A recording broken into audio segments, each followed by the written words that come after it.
Oke, baik. Assalamualaikum warahmatullahi wabarakatuh. Selamat bertemu kembali. Jadi, kami dari kelompok 7 kali ini akan mempresentasikan tentang accounting for derivatives and hedging activities. Oke, baik. Sebelumnya perkenalkan anggota kelompok kami terlebih dahulu. Jadi, yang pertama di sini ada Pradita dengan NPM akhir 176, lalu ada Zafira dengan NPM akhir 177, Yonita dengan NPM akhir 192, Adwar Abyu dengan NPM akhir 197 dan Muhammad Fairuz Rizal dengan NPM akhir 256. Oke, kita masuk pada materi yang pertama. Jadi di sini ada accounting for derivative activities. Jadi derivatif ini tuh kurang lebih itu sudah digunakan lebih dari 2 itu berkembang dalam era modern sekarang. Jadi FASB ini mulai menaruh perhatian serius pada sistem keuangan ketika masuk pada agenda pada tahun 1986. Sejak itu, FASB mengambil beberapa langkah bertahap untuk membangun pedoman akuntansi yang jelas bagi instrumen keuangan yang semakin kompleks. Nah, jadi FASB terus menyempurnakan standar akuntansi yang berkaitan dengan instrumen derivatif dan nilai wajar. Nah, penyempurnaan ini terwujud dalam beberapa standar. Yang pertama ada standar ASC 815 yang mengatur akuntansi derivatif dan kegiatan nilai atau hedging. Lalu yang kedua ada ASC 820 yang mengatur bagaimana perusahaan harus mengukur nilai wajar suatu instrumen. Lalu yang ketiga ada ASC 825 yang mengatur bagaimana penyajian dan pengungkapan instrumen keuangan. Ya, di sini ada derivatif design as a hedge. Jadi dari penelitian sendiri derivatif ini tidak bisa untuk sebuah hedging.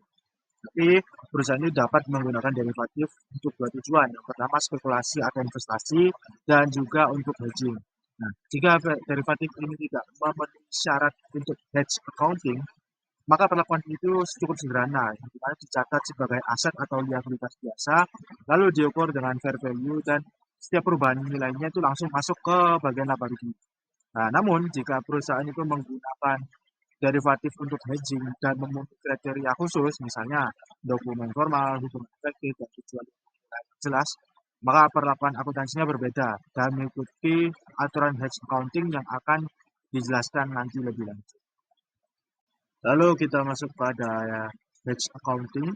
Jadi hedge accounting itu tujuan dari prinsip akuntansi yang berlaku atau CET untuk instrumen derivatif yang digunakan untuk lindung nilai agar laporan keuangan mencerminkan efektivitas derivatif tersebut dalam mengurangi risiko dalam berusahanya. Supaya laporan keuangan mencerminkan efektivitas kontrak derivatif, perubahan nilai wajar pada item yang dilindungi dan perubahan nilai wajar pada instrumen lindung nilai atau hedging instrumennya akibat perubahan faktor yang sama itu harus dicatat pada periode yang sama. Dan investor dapat menilai seberapa efektif strategi lindung nilai tersebut. Jadi istilah hedge accounting ini merujuk pada akuntansi yang dirancang untuk mencatat perubahan nilai pada item yang dilindung dan pada instrumen derivatif dalam periode akuntansi yang sama. Nah, kriteria derivatif menurut CAP ASC 815, 10, 15, dan 83 itu yang pertama memiliki satu atau lebih underlying dan satu atau lebih jumlah nasional atau juga ketentuan pembayaran atau keduanya. Lalu yang kedua tidak memerlukan investasi awal atau jika membutuhkan investasi jumlahnya itu jauh lebih kecil dibandingkan kontrak lain yang memberikan respon serupa terhadap perubahan pasar. Lalu yang ketiga itu memungkinkan penyelesaian bersih atau net settlement atau dapat segera diselesaikan secara tunai atau juga menyediakan penyerahan aset yang menempatkan penerima pada posisi yang tidak berbeda secara substansial dari penyelesaian bersih. Lalu yang kedua di sini ada keputusan dasar ASC 815 untuk mencatat derivatif. Yang pertama di sini itu instrumen derivatif adalah hak atau kewajiban yang memenuhi definisi aset atau liabilitas dan harus dilaporkan di laporan keuangan. Jadi pada akhir tahun, nilai wajar kontrak derivatif itu dicatat sebagai aset atau liabilitas. Lalu yang kedua, nilai wajar atau harganya itu ukuran paling relevan untuk instrumen keuangan. Derivatif harus diukur dengan fair value dan penyesuaian nilai wajar dari item yang dilindungi juga harus mencerminkan perubahan risiko yang sedang dilindungi. Nah, yang ketiga, hanya item yang merupakan aset atau liabilitas yang boleh dilakukan sebagai item yang dilindungi. Yang keempat, hedge accounting khusus itu hanya diberikan untuk derivatif yang memenuhi persyaratan kelayakan tertentu. Salah satu syaratnya adalah perusahaan harus menilai ekspektasi efektivitas lindung nilai yang dimana itu perubahan nilai pada instrumen lindung nilai harus mengimbangi perubahan nilai pada item yang dilindungi dengan resiko yang sama. Lalu dokumentasi formal untuk mendapatkan hedge accounting itu yang pertama itu hubungan antara item yang dilindungi dan instrumen lindung nilai. Yang kedua, tujuan manajemen risiko dan strategi perusahaan melalui hubungan lindung nilai tersebut, termasuk instrumen lindung nilai, item yang dilindungi, dan juga jenis risiko yang dilindungi. Nah, untuk hedge nilai wajar sendiri itu penjelasan bagaimana instrumen lindung nilai itu mempengaruhi perubahan fair value dari item yang dilindungi. Lalu untuk hedge arus kas itu penjelasan nanti bagaimana lindung nilai mampu mengurangi variabilitas arus kas terkait resiko. Lalu selanjutnya di sini ada hedge effectiveness. Nah, ini dibagi menjadi dua pendekatan umum yang dimana ada analisis critical terms and analisis statistik. Jadi yang pertama di sini untuk critical term analysis sendiri itu, jadi jika semua aspek kontrak derivatif sama persis dengan item yang dilindungi, jumlah, jenis risiko, tanggal, dan lain-lain, maka hedgingnya dianggap aktif. Jadi Jadi critical terms analysis sendiri ini memeriksa kesesuaian antar variabel utama itu ada 4. Yang pertama ada jenis risiko atau underlying. Lalu yang kedua ada jumlah nosional, derivatif, dan item yang dilindungi. Lalu yang ketiga tanggal pengiriman atau penyelesaian. Dan yang terakhir kondisi kontrak lainnya. Lalu kita lanjut pada statistical analysis. Jadi untuk statistical analysis sendiri ini dipakai kalau resiko tidak identik, misalnya harga bahan bakar jet dilindungi pakai kontrak minyak mentah. Nah, metode statistik ini tuh seperti korelasi atau regresi yang digunakan untuk menilai apakah perubahan dua harga tersebut bergerak saling mengimbangi. Oke, kita lanjut pada materi berikutnya. Jadi di sini menjelaskan tipe-tipe dari hedge accounting sendiri. Jadi di sini terdapat 3 macam tipe. Yang pertama ada fair value hedge accounting. Jadi ini nanti item yang dilindungi itu merupakan aset atau liabilitas yang sudah ada atau komitmen pembelian atau penjualan yang sudah pasti. Nah, dalam metode ini tuh baik item yang dilindungi maupun derivatif itu diukur pada nilai wajar atau fair value-nya dan pada akhir kuartal atau akhir tahun nanti. Lalu keuntungan atau kerugian dari perubahan nilai item maupun derivatif akan diakui langsung pada laba rugi. Lalu resiko yang dilindungi ada variabilitas nilai wajar dari aset atau liabilitasnya. Lalu yang kedua di sini ada cash flow hedge accounting. Jadi derivatif ini itu digunakan untuk melindungi exposure terhadap variabilitas arus kas masa depan terkait suatu risiko. Jadi risiko itu dapat berasal dari aset atau liabilitas yang sudah ada, misalnya instrumen keuangan dengan suku bunga variabel atau transaksi yang akan datang, misalnya pembelian atau penjualan yang nantinya diproyeksikan. Nah, dalam metode ini tuh derivatif itu dicatat pada nilai wajar pada akhir tahun sebagai aset atau liabilitas. Nah, bagian yang efektif dari keuntungan atau kerugiannya itu nanti ditangguhkan. Jadi tidak langsung masuk pada laba rugi, melainkan dimasukkan kepada other comprehensive income dan dikumpulkan kepada dalam AOC pada ekuitas nanti. Nah, keuntungan atau kerugian itu nanti baru diakui di laba rugi saat transaksi yang diperkirakan terjadi dan mempengaruhi pendapatan nanti. Lalu yang terakhir yang ketiga di sini ada hedge of investment in foreign subsidiary. Jadi ini tuh berkaitan dengan lindung nilai terhadap investasi bersih di anak perusahaan luar negeri. Nah, tapi kita pada chapter kali ini akan membahas dua terlebih dahulu, yang dimana fair value hedge accounting dan cash flow hedge accounting. Oke, pertama kita lanjut pada contoh untuk cash flow hedge accounting.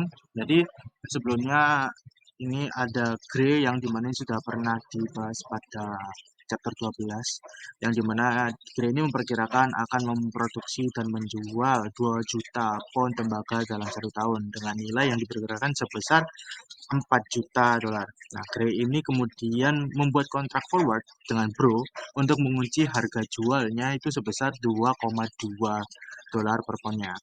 Nah, Gray tetap akan menjual tembaga di pasar dengan harga yang berlaku, lalu menerima atau membayar selisih antara harga pasar seharga uh,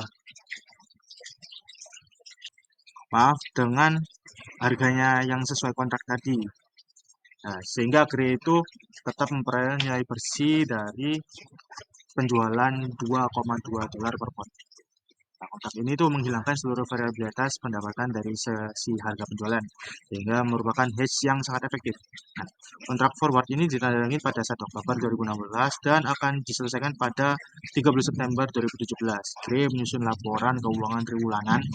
Nah, misalkan pada 1 Oktober 2016 itu harga tembakanya itu 2,2 dolar, sehingga nilai awal kontraknya adalah 0, tidak ada jurnal yang dicatat. Nah, pada tanggal 31 Desember 2016, perusahaan perlu mencatat nilai estimasi kontrak tersebut.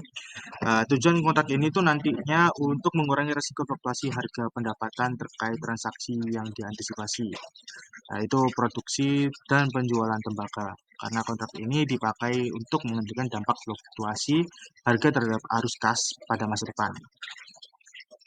Nah, maka dari itu kontrak ini diklasifikasikan sebagai cash flow hedge. Nah, kita masuk kepada entry jurnalnya. Jadi pada Oktober 1 2016 seperti yang disebutkan tadi, tidak ada penjurnalan. Lalu untuk pada tanggal 31 Desember 2016, asumsikan bahwa harga pasarnya untuk sebuah chopper itu 2,3 dolar per pound pada tanggal itu.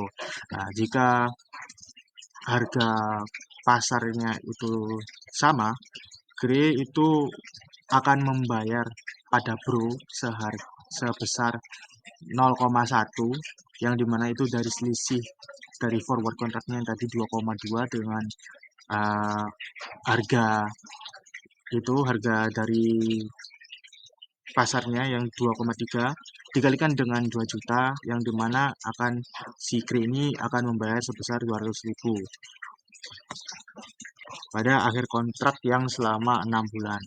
Jadi meluruskan sebelum tadi, ini 9 bulan ini diambil dari karena kontrak berakhirnya itu pada September 2017, sedangkan September masih 9 bulan. Nah, maka dari itu kali ini kita akan mencatat fair value-nya dari nominal sebesar 200.000 tadi, yang dimana perhitungannya itu 200.000 dibagi dengan 1%, maka 200 tadi dibagi dengan 1,01, yang dimana rumusnya itu nilai nominal kontrak dibagi dengan 1 plus hubungan diskontonya dan dipangkat dengan waktunya, yang dimana di sini kontraknya itu selama 9 bulan, maka didapat itu untuk dimasukkan ke jurnalnya value-nya sebesar 182.868. Jadi jurnalnya seperti ini, yaitu order comprehensive income pada forward contract sebesar 182.868. Nah, lanjut pada Maret 31 2017.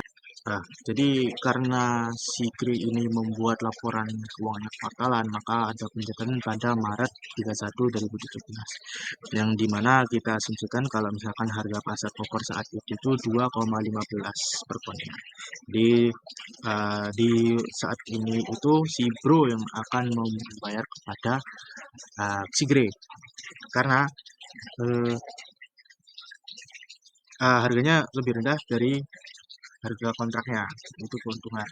Nah, ini tuh pencatatannya di perhitungan terlebih dahulu, yang dimana selisih dari harga kontraknya itu kan 0,05 dikalikan dengan 2 juta, yang dimana didapatkan 100.000 ini dalam 6 bulan.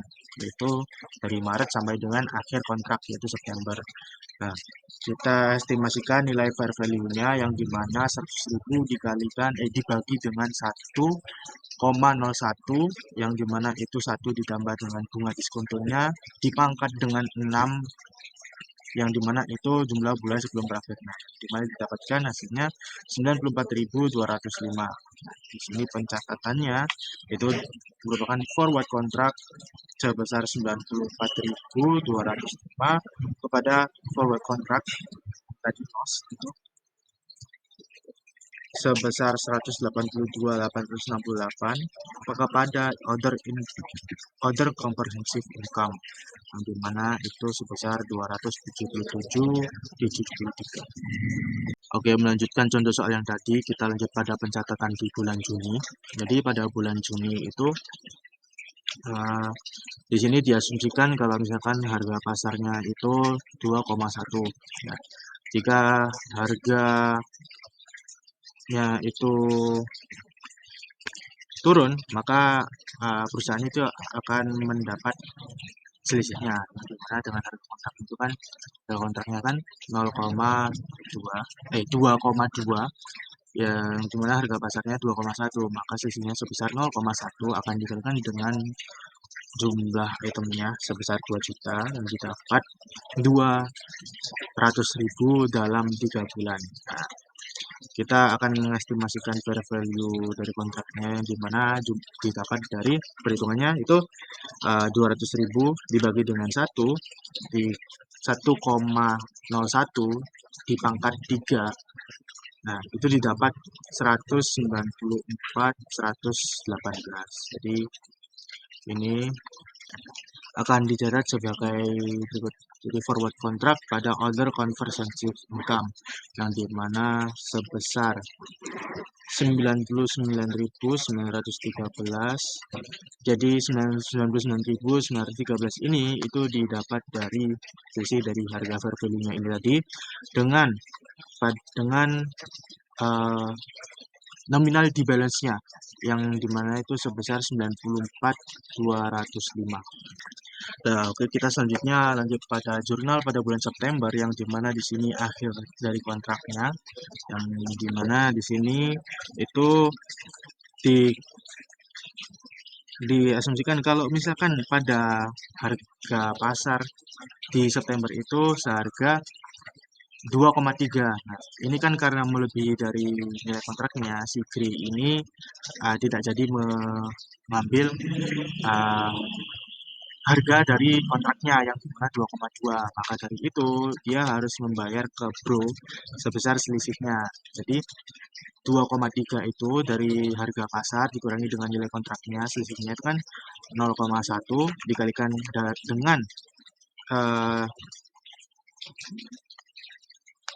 dengan nominal itemnya yang sebesar 2 juta, maka akan didapatkan 200.000 itu. Nah, di sini jurnal yang pertama yaitu cash pada penjualan. Nah, ini sebesar 4,6 itu didapat dari harga pasar.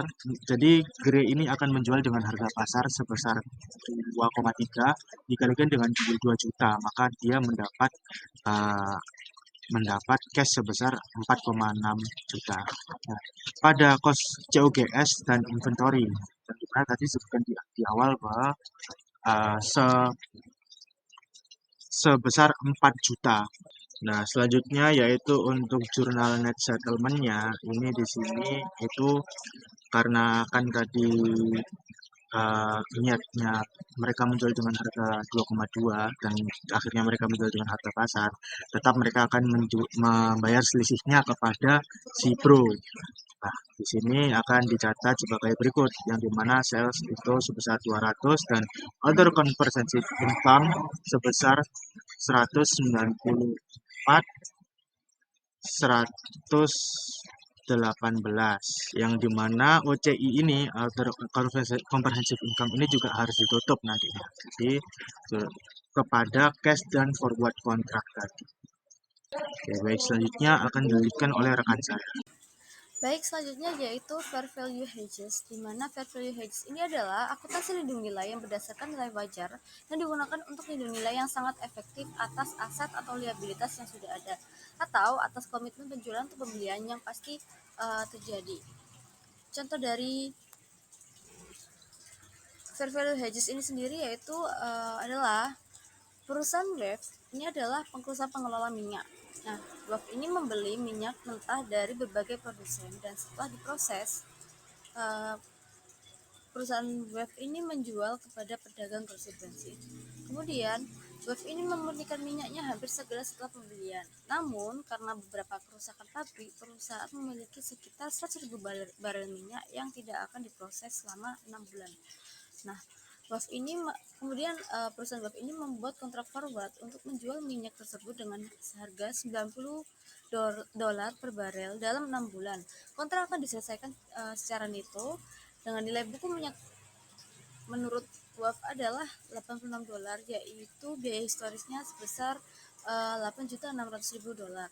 Pada 1 November 2016, kontrak forward ditandatangani, namun tidak ada jurnal yang dicatat karena tidak ada pembayaran atau penerimaan kas. Nah, kontrak ini akan jatuh tempo pada tanggal 30 April 2016. Pada tanggal 31 Desember 2016, harga pasar minyak mentah adalah $92. Nilai kontrak forward ini dicatat pada tanggal ini dan menyesuaikan nilai persediaan untuk perubahan harga spot atau spot rate sejak kontrak ditandatangani. Yang pertama di sini ada forward kontrak, di mana jika harga pasar minyak mentah adalah $92, maka perusahaan WAF ini akan membayar sebesar $200.000, yang dimana $2 dikali 100.000. Nah, $2 ini adalah selisih dari harga pasar minyak mentah $92 dengan dikurangi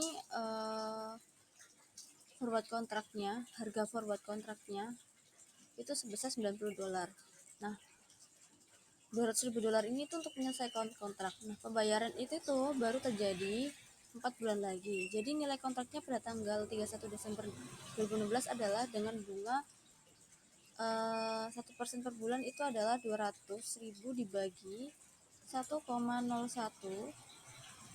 dipangkat 4 sama dengan 192.196.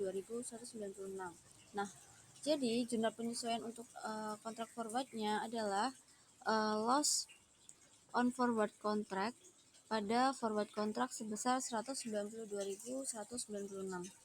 Kemudian yang kedua ini ada inventory. Karena ada perubahan karena akibat forward contract tadi, makanya itu ada inventory, yaitu perubahan nilai pasar persediaan dari 1 November adalah $2 per barel. Maka nilai persediaannya itu naik 200.000. Maka dia tuh harus di jurnal sebesar di jurnal inventory pada gain on inventory sebesar 200.000.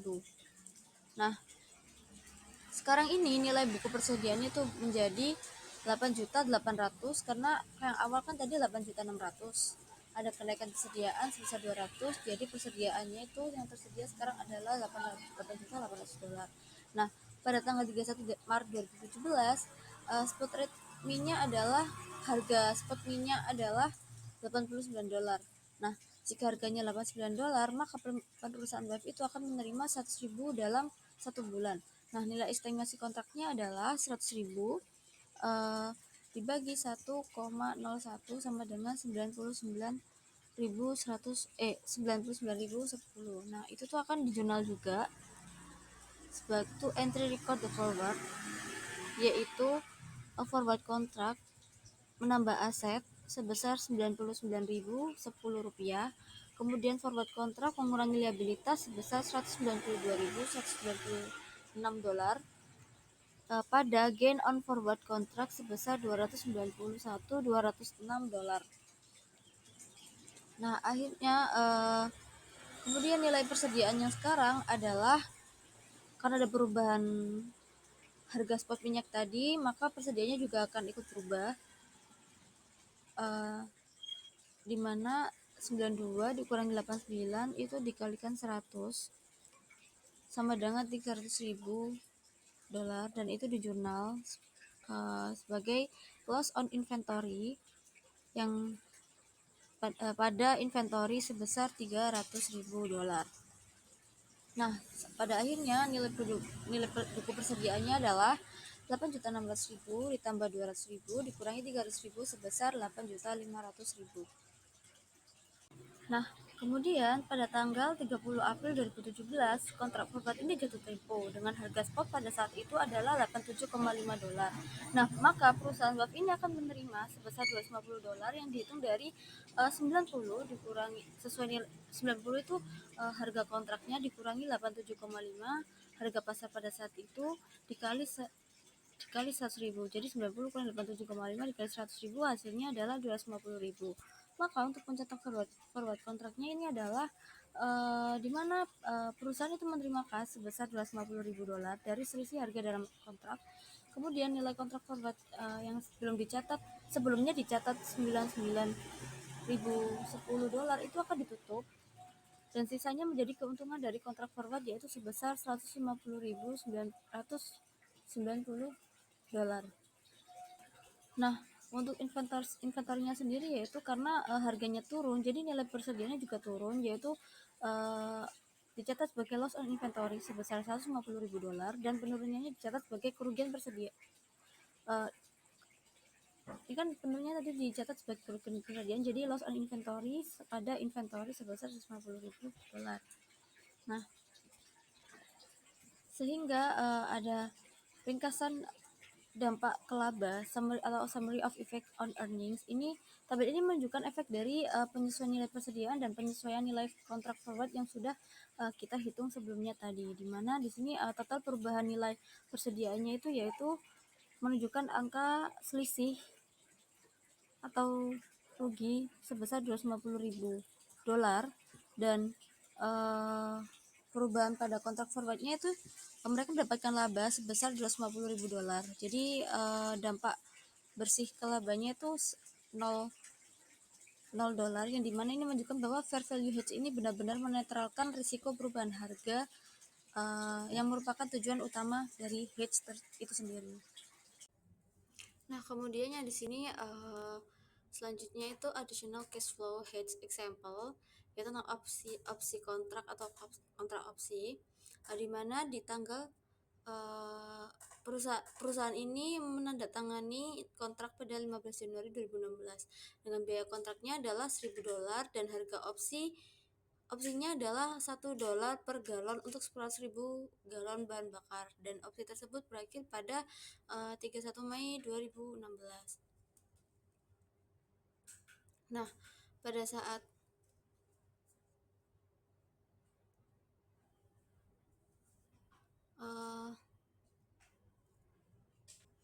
nah, yang pertama ini ada jurnal mencatat opsi, biaya opsinya sebesar 1.000 dolar, yaitu jurnalnya full contract option pada cash. Nah, kemudian pada saat tanggal 31 Maret harga pasar bahan bakarnya adalah 1,25 dolar. Nah, jika perusahaan itu bisa menggunakan opsi hari itu, perusahaan itu akan menghemat 0,25 dolar per galon, yaitu sebesar 25.000 dolar. Tapi pembayarannya itu baru terjadi pada tanggal 31 Mei 2016. Jadi nilainya itu harus dihitung ke present value atau nilai saat ini. Nah, perhitungannya itu yaitu tingkat diskontonya 6% per tahun, sama dengan 0,5% per bulan, dan kontrak jatuh temponya itu 2 bulan lagi. Jadi 25.000 dibagi 1.005 pangkat 2 sama dengan 2475. Dan jadi nilai opsi pada tanggal 31 Maret itu adalah 24.752 dolar. Karena sebelumnya sudah ada saldo di debit sebesar 1.000 dolar, maka jurnal penyesuaiannya adalah sebesar 23.752 dolar. Nah, yaitu jurnalnya itu adalah full option pada other comprehensive income. Nah, kenaikan nilai opsi ini belum diakui sebagai laba rugi. Jadi tetap dimasukkan ke other comprehensive income karena fungsinya itu untuk mengurangi bahan bakar ketika bahan bakarnya dipakai nanti. Nah, kemudian pada tanggal 31 Mei 2016, nah ini saat opsi digunakan, itu diasumsikan bahwa harga pasar yang dibeli, harga pasar bahan bakar itu menjadi 1,3 dolar. Berarti kan nilai bahan bakar yang dibeli adalah 130.000 dolar. Nah, penjual opsi ini harus membayar selisih harga 0,3 per galon, yaitu 30.000 dolar kepada perusahaan. Nah, nilai opsi ini meningkat lagi sebesar 5.248 dolar, sehingga other comprehensive income-nya itu bertambah sebesar jumlah tersebut. Nah, pada tahap ini tuh laba kontrak belum masuk ke laba rugi karena bahan bakarnya masih berupa persediaan. Nah, kemudian pada tanggal 15 Juni 2016 ini adalah tanggal dimana saat bahan bakar dipakai. Nah, ketika bahan bakar digunakan, laba dari opsi ini mengurangi biaya bahan bakar. Jadi biaya bahan bakar yang seharusnya 130.000 dolar menjadi hanya 101.000 dolar karena adanya keuntungan dari opsi sebesar 29.000 dolar.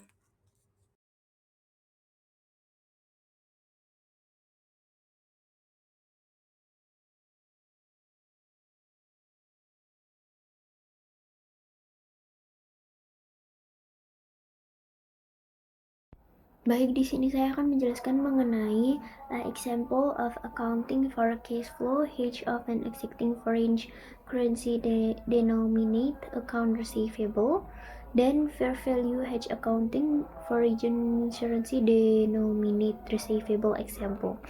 Nah, jadi di sini Win Corporation itu menjual alat ke perusahaan Inggris senilai 100.000 pound, kemudian dibayar 31 Januari 2017. Karena nilai piutangnya itu bisa berubah akibat fluktuasi kurs. Nah, Win melakukan cash flow hedge dengan mengambil kontrak forward 90 hari pada tanggal yang sama, yaitu 2 November.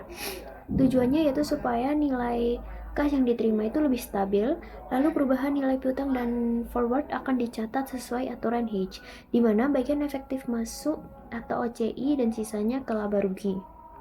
Nah, di sini ada jurnal pada 2 November 2016, itu Win melakukan penjualan sebesar 100.000 dan dicatat menggunakan spot rate 1.650, sehingga nilai penjualan yang diakui itu adalah 165.000. Jurnalnya account receivable on sales. Nah, Win juga membuat kontrak forward untuk melindungi nilai atau hedging, karena kontrak forward itu diselesaikan secara net settlement. Jadi tidak ada pencatatan pada tanggal awal kontrak. Jadi jika yang digunakan itu adalah futures atau option, itu harus ada pencatatan di awal karena perusahaan perlu melakukan pembayaran atau settlement awal. Tapi kalau misalnya forward kontrak dengan net settlement, tidak ada arus kas dan tidak perlu jurnal saat kontrak dibuat. Oke, selanjutnya adalah account receivable adjustment. Jadi di sini ada piutang dalam mata uang asing itu disesuaikan ke spot rate akhir tahun untuk menghasilkan exchange gain sebesar 1.000 dolar. Kemudian ada forward contract adjustment. Jadi di sini ada kontrak forward dinilai yang pada fair value itu menggunakan selisih forward rate, dimana 1.655 ini dikurangi dengan 1.638, hasilnya 0,017, ini dikali dengan 100.000 euro, lalu didiskonto 1 bulan, jadi nilai kininya tuh ada 1.683. Nah, ini tuh dicatat sebagai other comprehensive income atau OCI dan forward contract. Maka di sini jurnalnya yaitu other comprehensive income pada forward contract yaitu 1.683. Nah, selanjutnya ada entry to asset account receivable exchange again.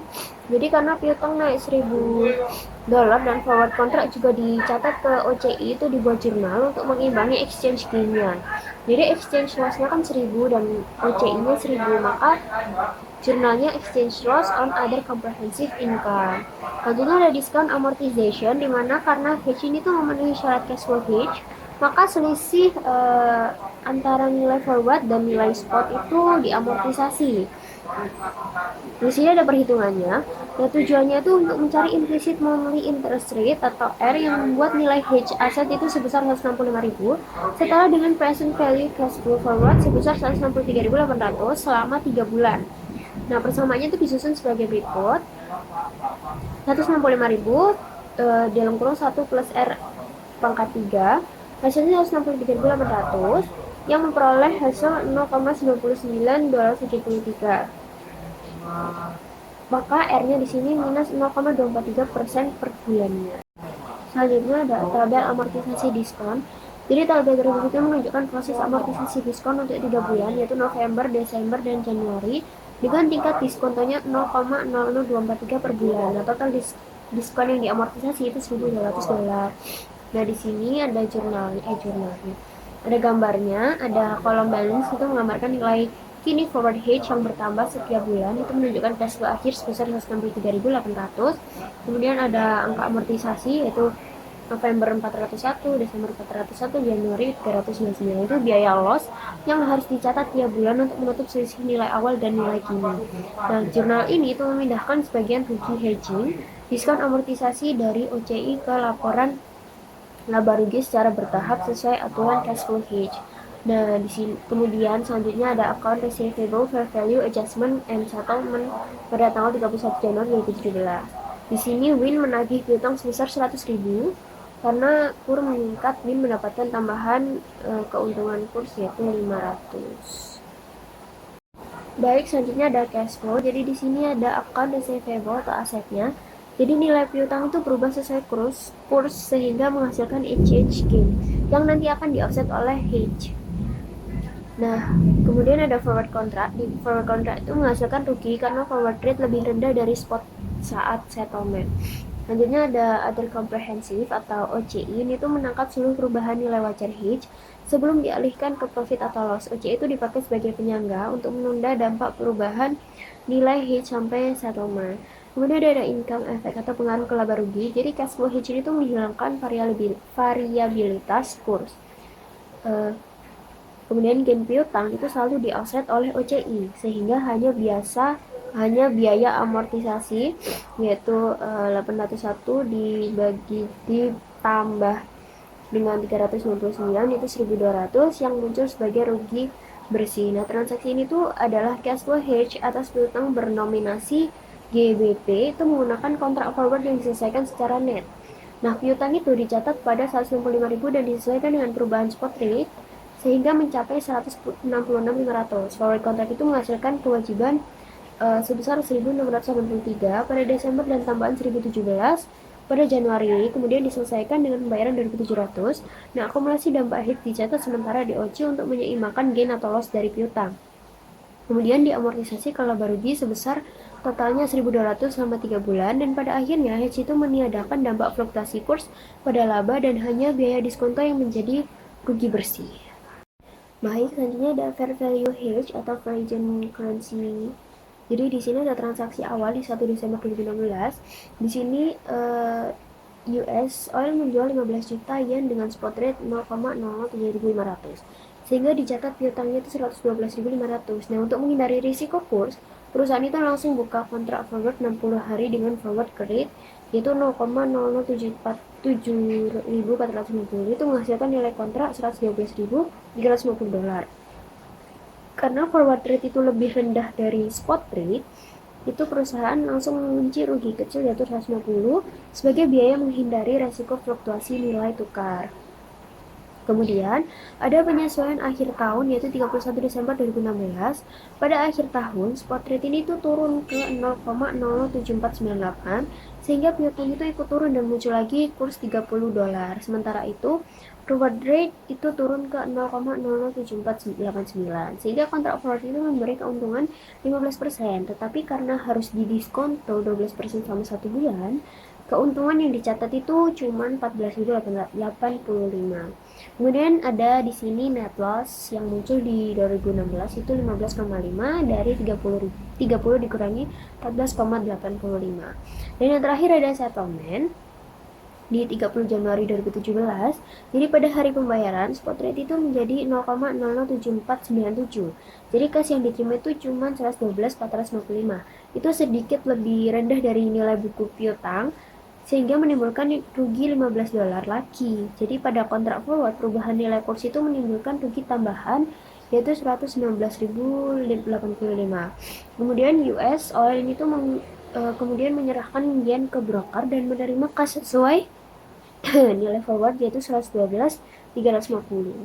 Jadi ini ada hedge against exposed net liability position. Jadi ini di contohnya ada kontrak forward. Untuk mendapatkan forward kontrak tersebut dibutuhkan 10.000 pound sterling. Nah, harganya tuh 1,675 USD untuk jurnalnya. Kontrak receivables pada kontrak payables 16.750 USD.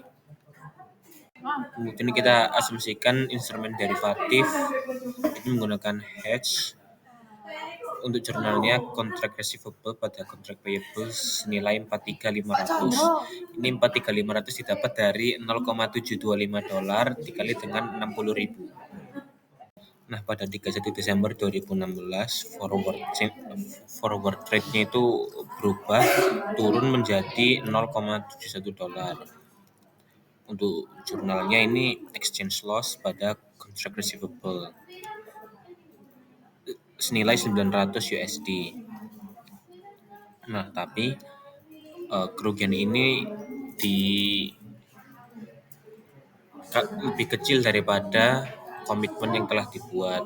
Kemudian untuk jurnalnya change value in firm commitment in Canadian dollars pada exchange gain senilai 900.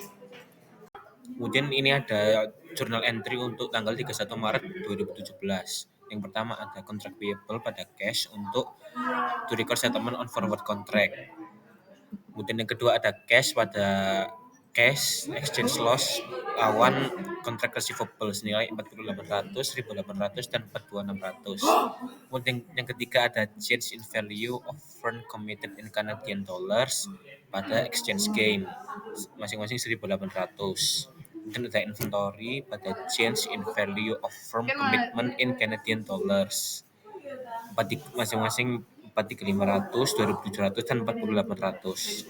Kemudian yang terakhir ada account payable pada cash nilai 4.800.